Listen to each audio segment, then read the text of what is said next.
close till I get up. Time is barely on our side. I don't wanna waste what's left. The storms we chase are leading us, and love is all. आता timing मॉर्निंगचे 5 वाजलेले आहेत. सगळ्यांना good morning. माझी मॉर्निंगची सुरुवात झालेली आहे अगोदर किचनपासनं. म्हणजे किचनमध्ये झाडू लागते आणि थोडेफार भांडे रात्रीचे राहिले तर मी अगोदर क्लीन करते, मगच बाहेरची कामं माझी चालू होतात. पण भांडे वगैरे मी रात्रीच क्लीन केलेले होते. फक्त झाडू मारायचे आहे आणि पुसण्याचं जे काम आहे ते मी दुपारच्या वेळेत करत आहे. कारण आणि या वेळेत आणखीन कोणीही उठलेलं नाही आहे. दिनेशही थोड्या वेळात उठतो आणि रनिंगला जातो. म्हणजे कधी कधी 4:30 वाजता, कधी 5 वाजता असं उठत असतो. पण रात्री झोपायला खूप लेट झालेला होता. तो पप्पासोबत गॅरेजला गेला होता आणि घरी यायला दोघांनाही खूप लेट झालेला होता. 12-12:30 वाजलेले होते, त्यामुळे उठायला लेट झालेला होता. तर 5:30 वाजता उठला आणि रनिंगला गेलेला आहे. आणि यांचं पण आवरलेलं आहे, म्हणजे आंघोळ झालेली आहे, हेच खाल्लेलं आहे. चहा वगैरे मी बनवून दिलेलं नाही आहे आज. म्हणजे मी माझ्याच कामात लागलेले आहे आणि ज्यावेळेस सुंठवडा खाताना त्यावेळेस चहा वगैरे पिण्याची अपेक्षा होत नाही. तर जात आहे, बघू शकता मॉर्निंगचं वातावरण खूप छान होतं. एकदम फ्रेश अशी ताजी हवा आणि ऊन नसतं, हलकं हलकं ऊन यायला सुरुवात झालेली आहे. तर झाडांना सगळं पाणी दिलेलं आहे, बघू शकता. छान असे सुंदर कवळी कवळी पानं दिसत आहेत. सकाळी सकाळी खूप छान वाटतं. ही सगळी आपली मॉर्निंगची कामं आवडतात आणि सगळ्या झाडांना मी पाणी देत असते. अंगणाची साफसफाई झालेली आहे आणि आता नंबर आहे रांगोळीचा. तर रांगोळी जास्त मोठी मी काढत नाही, कारण कसं आहे, नाही तर पाण्याचं नळ आहे, कुणीतरी नळ चालू केले की पूर्ण पाणी रांगोळीवरती येतं. म्हणून मी सणावारा दिवशी छान स्पेशल रांगोळी असते, पण दररोजची रांगोळी छोटीशीच असते आणि हलकासा कलर भरते मी. तर ही आहे आजची रांगोळी. तर रांगोळी काढून झालेली आहे. आता मेन गेट ओढून घेते आणि शेरू बाहेर गेलेला आहे नाही आहे. तर छोटं जे दार आहे ते मी उघडून ठेवते, म्हणजे शेरू येत जात त्याचे जरा चालूच असतात. तर आवरलेलीच मॉर्निंगची सगळी कामं. आता नंबर आहे आंघोळीचा. तर आंघोळ झालेले आहे आणि आज आहे 1 तारीख. तर कॅलेंडरचं पान पण बदलायचं आहे. तर कॅलेंडरचं पान बदलून घेते आणि मग स्वयंपाकाला सुरुवात करते. म्हणजे आज स्वयंपाकात मी ब्रेकफास्टमध्ये आज इडली बनवणार आहे.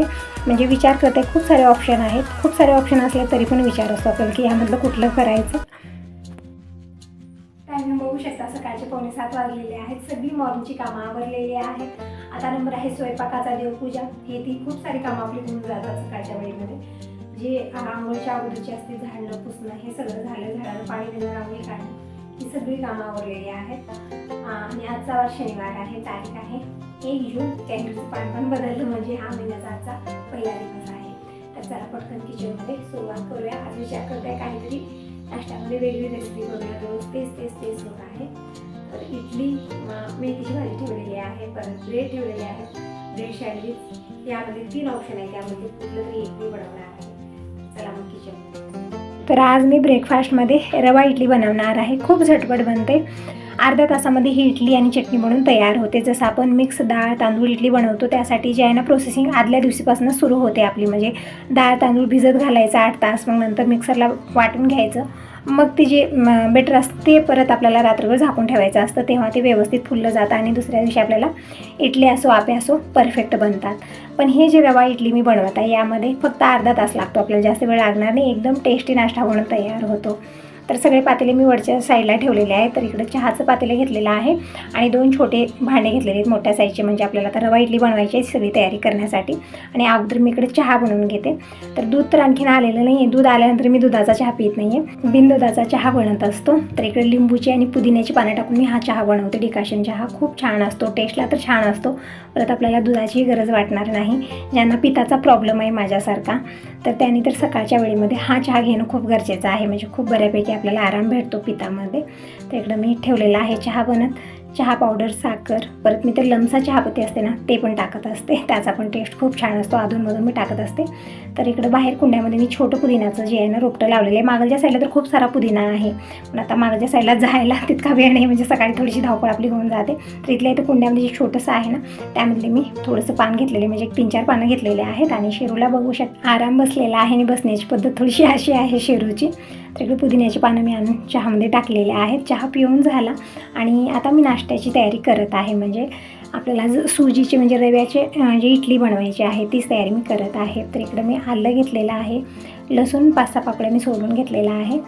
तर इकडं हिरव्या मिरच्या 4-5 घेतलेल्या आहेत. हिरवी मिरची आपल्याला आवडीनुसार घालू शकता, थोडंसं कमी जास्ती करू शकता. मी थोडंसं तिखटपणा म्हणजे जे झणझणीतपणा असतो ना तसा नाश्ता बनवते, तसा खूप आवडतो सगळ्यांना. तर आता पुढची तयारी करू. तर इकडे लसूण आलं जे मी घेतलेलं आहे एकदम बारीक बारीक तुकडे करून घेत आहे. खूप छान टेस्ट येतो अशा पद्धतीने टाकल्याने. आणि हिरवी मिरचीचे अशाच पद्धतीने तुकडे करून घ्यायचे आहेत. कोथिंबीर घेतलेले आहे.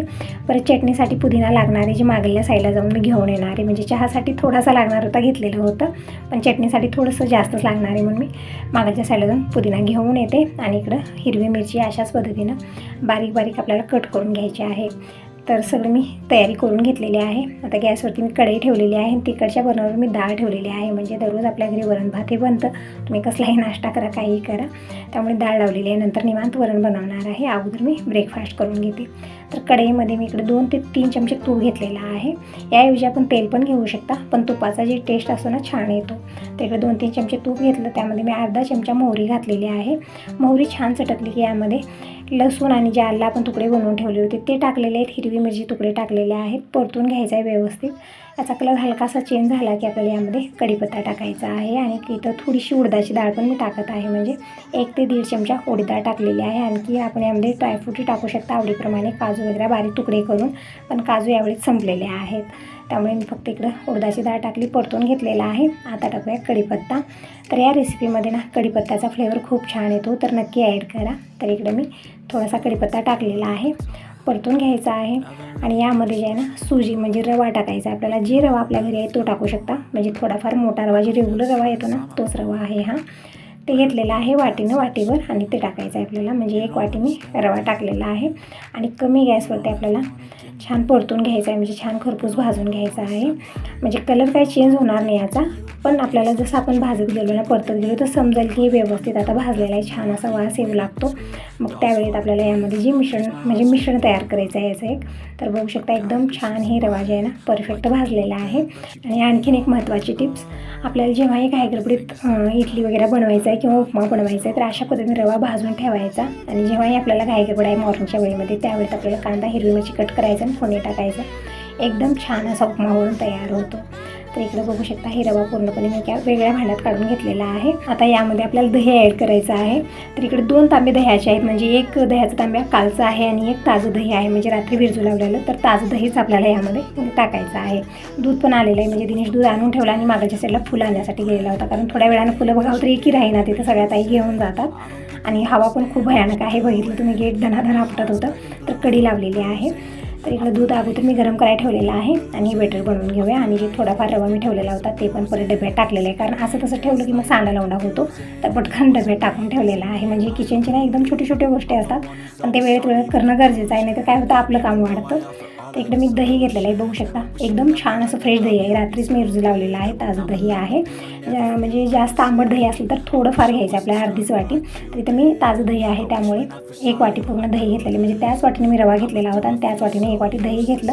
दही टाकलं, कोथिंबीर टाकलेली बारीक कट केलेली आणि चवीपुरतं मीठ टाकलेलं आहे. आणि छान आपल्याला हे मिश्रण जे आहे मिक्स करून घ्यायचं आहे. म्हणजे एकाच साईडने छान आपल्याला फिरवून छान मिक्स करून घ्यायचं आहे. आणि इकडं अर्धी वाटी मी पाणी घेतलेलं आहे. पाणी पूर्णपणे आपल्याला अर्धी वाटी टाकायचं आहे, थोडंफार करून. तर अगोदर थोडं टाकलं, छान मिक्स केलेलं आहे मिश्रण मी. परत पूर्ण अर्धी वाटी पाणी जे आहे ना ते टाकलेलं आहे. छान मिक्स केलं तर हे इडलीचं मिश्रण बनवून तयार आहे.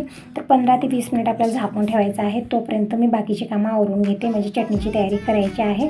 पण नळाला पाणी आलेलं आहे. म्हणजे नळाला पाणी दररोज येत नाही, 4-5 दिवसाला एक वेळा येतं. आणि बोरवेलचं पाणी जे आहे ना ते तर मी भरतच असते, पण अधूनमधून कधीतरी नळाला पाणी येतं ते पण मी भरून घेत असते. तर इकडे मी हांडे रिकामे केलेले आहेत. म्हणजे छान आहे पिण्यासाठी पाणी. आणि हांडे रिकामं करत होते आणि दूध ठेवलं होतं गॅसवरती. माझ्या लक्षातून गेलं ते. म्हणजे असंच होतं, जेव्हाही दूध मी गॅसवरती ठेवते त्यावेळेमध्ये मला लक्षातच राहत नाही की दूध आहे गॅसवरती. ज्या वेळेत ते उतू जातं ना त्यावेळेत मी बघत असते. अगोदर दूध तापवायच्या वेळी विचार करते की दुधाकडे माझं लक्ष ठेवायचं आहे, पण असं होतच नाही. दररोज असंच होतं, दूध उतू गेल्याशिवाय एकही दिवस जात नाही माझं. पूर्ण गॅस म्हणजे डबल ती कामं लागतात मला. तर काढून ठेवलेलं आहे. आणि गॅस मला क्लीन करायचा, पण त्या अगोदर इकडं सगळे हांडे कुंडे जेही मी रिकामे केले ते दिनेशला आणून देत आहे. दिनेश भरेल तोपर्यंत मी गॅस क्लीन करून घेतला. म्हणजे गॅसची जी चूल दूध सांडलेलं होतं सगळं मी स्वच्छ करून घेतलं. अशी दुपारी कामं लागत असतात, ज्यावेळेत आपल्याला लक्षात राहत नाही त्यावेळेत खूप लक्षपूर्वक कामं आपल्याला करायची गरज असते. पण असंच होत आहे, जेव्हाही दूध ठेवते त्यावेळेत होतं. वेगळी काही वस्तू बनवावं लक्ष पूर्णपणे तिकडे राहतं, पण दुधाच्या वेळेत मात्र लक्ष राहत नाही माझं. असो इकडं आता चटणी बनवायची आहे, तर त्यासाठी मी ताजं नारळ घेतलेलं आहे. एकदम बारीक बारीक तुकडे करून घेतले. तर 1 वाटी इकडं ताजं नारळाचे तुकडे आहेत आणि मूठभर मी डाळवं टाकलेलं आहे आणि पुदिन्याचे 10-12 पानं टाकलेले. मस्त फ्लेवर येतो या चटणीमध्ये. कोथिंबीर टाकलेली आहे, हिरवी मिरच्या 2-3 टाकलेल्या आहेत आणि 1 चिंचेचा तुकडा टाकलेला आहे, म्हणजे यामध्ये छान आंबटपणा येईल. चवीपुरतं मीठ टाकलेलं आहे आणि अर्धा चमचा जिरे टाकलेले आहेत. तर पटकन ही चटणी जी आहे ना एकदम बारीक आपल्याला वाटून घ्यायचं आहे. तर अशीच वाटणार नाही, थोडंसं पाणी टाकलेलं आहे मी. पाणी टाकून एकदम बारीक असं आपल्याला हे वाटून घ्यायचं आहे. मिक्सरला छोटं मिक्सरचं भांडं घेतलेलं आहे, कारण जे मोठे आहेत ते व्यवस्थित नाही आहेत आणि त्यामध्ये चटणी व्यवस्थित वाटली जात नाही, म्हणून छोटं घेत असते. तर बघू शकता एकदम छान अशी पेस्ट बनवून घेतलेली आहे मी. आणि जितकं लागेल तितकं पाणी टाकू शकता. मी तर थोडीशी थिक्क चटणी बनवलेली आहे, म्हणजे जास्त पातळ नाही बनवलेली. तुम्ही आवडीप्रमाणे थोडंसं पातळ किंवा थिक बनवू शकता. तर एकदा मी वरणाची पण तयारी संग करत आहे, कारण नंतर उन्हामध्ये आपल्याला तिथं करावं लागतं, म्हणून विचार केला की आता बनवतच आहे किचनमध्ये, तर एक वेळा किचनचं आवरावं. आणि आता चटणीला तडका देऊया. तर पॅनमध्ये 2 चमचे तेल घेतलं, मोहरी, जिरं आणि कढीपत्ता टाकलेला आहे आणि 3 सुक्या लाल मिरच्या टाकलेल्या आहेत. आणि छान हे चटकल्यानंतर हे तडका जे आहे ना चटणीत ओतायचं आहे. तर ही चटणी एकदम सोप्या पद्धतीनं बनते आणि खाण्यासाठी खूप टेस्टी लागते. चटणी बनवून तयार आहे. आता बेटर बघूया. तर 15 ते 20 मिनिट बेटर छान रेस्ट घेतलेला आहे. आणि इकडं पाणी दिनेश भरत आहे, म्हणजे अगोदर मी हंडी वगैरे आणून दिली त्यावेळेस पाणीच आलेलं नव्हतं, नंतर आलेलं आहे. तर आता मी चाळणी लावून भरत आहे, म्हणजे काही कचरा आला तर त्या चाळणीत राहील. भरत आहे दिनेश निवांत. तोपर्यंत मी इकडे इडली बनवून घेते. आता टायमिंग सांगितलं तर सकाळचे 8:30 वाजलेले आहेत. थोडं लवकरच सुरुवात मी केलेली आहे. आणखी देवपूजा मला करायची आहे, पण विचार केला अगोदर ब्रेकफास्ट बनवा, म्हणजे दिनेशी थोड्या वेळात गॅरेजला जायला नाही येईल आणि हे पण येतील इतक्यामध्ये. तर म्हणलं अगोदर नाश्त्याची पूर्ण तयारी, कारण एक वेळा घरी आले हे की अजिबात थांबणार नाहीत, ताट रेडी लागते त्यांना. त्यामुळे संग मी वरण भाती बनवलेला आहे. तर इकडे मी हे इडली पात्र घेतलेलं आहे. यामध्ये मी 1 ते 1.5 ग्लास पाणी टाकलं आणि पाणी गरम व्हायला ठेवलेलं आहे, म्हणजे पाणी उकळी येईल तोपर्यंत. इकडे सगळ्या प्लेटाला तेल लावून घेतलेलं आहे मी. आणि हे जी बेटर आहे त्यामध्ये आणखी थोडंसं पाणी टाकलेलं आहे, खूपच थिक झालेलं होतं ते फुलून. थोडंसं पाणी टाकलं, अशा पद्धतीने मी बनवलेलं आहे. आणि यामध्ये थोडासा चुटकीवर खाण्याचा सोडा टाकायचा आहे. छान मी मिक्स करून घेतलं आणि सोडा टाकल्यानंतर पटकन आपल्याला इडली बनवून घ्यायची, बेटर ठेवायचं नाही आहे. तर इकडे मी सगळ्या प्लेटाला जे ना तेल लावून घेतलेलं आहे. आणखीन एक दुसरी पद्धत आहे, म्हणजे आपण यावरती कॉटनचा कपडा अंतरायचा भिजवून आणि त्यामध्ये हे आपण हे बेटर फिल करायचं आणि इडली बनवून घ्यायची. एकदम छान अशी सॉफ्ट इडली बनतात. पण मी अशाच पद्धतीने बनवत आहे. डायरेक्ट प्लेटाला तेल लावलेलं आहे आणि हे बेटर जे आहे ना ते थोडंफार मी फिल करत आहे. म्हणजे ही इडलीचे जी प्लेट आहेत माझी 5 आहेत माझ्याकडे, त्यामुळे ही जी बेटर आहे ना एकाच वेळेला झालेलं आहे, पूर्ण प्लेटामध्ये आलेलं आहे. म्हणजे दुसऱ्या वेळेला करायला बेटर राहिलेलं मी जास्त नाही बनवलेलं आहे, कारण दुपारच्या वेळेस परत स्वयंपाक बनतो. आता ब्रेकफास्टमध्येच मलाही बनवायचं आहे. 2-3 ह्या नाश्ता बनलेला आहे. तर इकडे तोपर्यंत पाण्याला उकळी आलेली आहे. तर सगळे प्लेट मी ठेवून दिलेले आहेत. आणि वरती एक मी छोटं खलबट ठेवलेलं आहे, म्हणजे दिसण्यासाठी छोटं आहे पण खूप जाड आहे, ते वजन आहे ते ठेवलेलं आहे. म्हणजे हे जे आहे ना इडलीचं जे टोपण, जे इडली पात्राचं टोपण आहे ते लूज आहे थोडंसं, म्हणून मी ठेवलेलं आहे. तर इकडं 10 ते 12 मिनिट मी हे जे आहे ना वाफ लावून घेतलेले आहे. तर बघू शकता. आणि आपल्याला चेक करण्याची पद्धत सांगेन, तर यामध्ये काहीतरी आपण सुरी वगैरे टाकून बघायची. त्याला जर हे बेटर चिटकलं नाही तर ते परफेक्ट बनलेलं आहे असं समजून घ्यायचं. तर बघू शकता एकदम परफेक्ट इडली बनलेली आहे. खाण्यासाठी तितकीच टेस्टी आहे आणि सगळ्यात महत्त्वाचं म्हणजे कमी वेळात बनते. आपल्याला घाई गडबड आहे आणि विचार म्हणजे एक वेळा काय होतं ना, तयारी कुठली नसते आणि त्यावेळेमध्ये खूप प्रश्न पडतो मोठा की बाबा आता काय ब्रेकफास्ट बनवा, तयारी कुठली नाही. पण याला तयारी लागणार नाही, अगदी अर्ध्या तासामध्ये हा नाश्ता बनून तयार होतो, एकदम झटपट आणि खाण्यासाठी तितकाच टेस्टी. बघू शकता एकदम छान असे सॉफ्ट इडली बनलेले आहेत, अजिबात प्लेटाला चिटकेलेले नाही आहेत. तर इकडं मी दिनेशला अगोदर देत आहे आणि इकडं ताज्या नारळाची चटणी पण तयार आहे. खूप छान लागते ही ताज्या नारळाची चटणी. आणि ही जी रवा इडली मी बनवली खूप छान टेस्ट येतो याचा, एकदम अमेझिंग. तर दिनेशला दिलेला आहे. तर तुम्ही कसला वेट करता या सगळेजण गरमागरम इडली खायला. तर दिनेशचा इकडं ब्रेकफास्ट चालू झालेला आहे आणि जी बाकीची कामं आहेत ती आवरून घेते. म्हणजे आज मला पूजेला ना खूप वेळ झालेला आहे, पूजा करून घेते. सकाळी देवपूजा झाली ना खूप छान वाटतं, पण कधी काहीतरी आपण युनिक बनवायला जातो आणि त्यामध्ये आपल्याला भरपूर वेळ जातो. तसंच झालेलं आहे. 9 वाजलेले आहेत आता. तर दिनेशने इकडे इडली खाऊन घेतली. म्हणत होता मम्मी खूप छान टेस्टी बनलेले आहेत, म्हणजे अगोदर खाण्यावर म्हणत होता वरण भातच खायचं आहे. तर म्हटलं थोडंसं टेस्ट कर, चांगलं लागत नसलं तर ठेवून दे. पण नाही, ते खाल्ला आणि परत घेतलेला होता, इतके छान ते झालेले आहेत. तर असं होत आहे ना. आता यासोबत एवढीला इथं सेंड करते. व्हिडिओ चांगला वाटला असेल तर लाईक करा, सबस्क्राईब करा. Bye bye, take care. तर ही आहे आजची देवपूजा.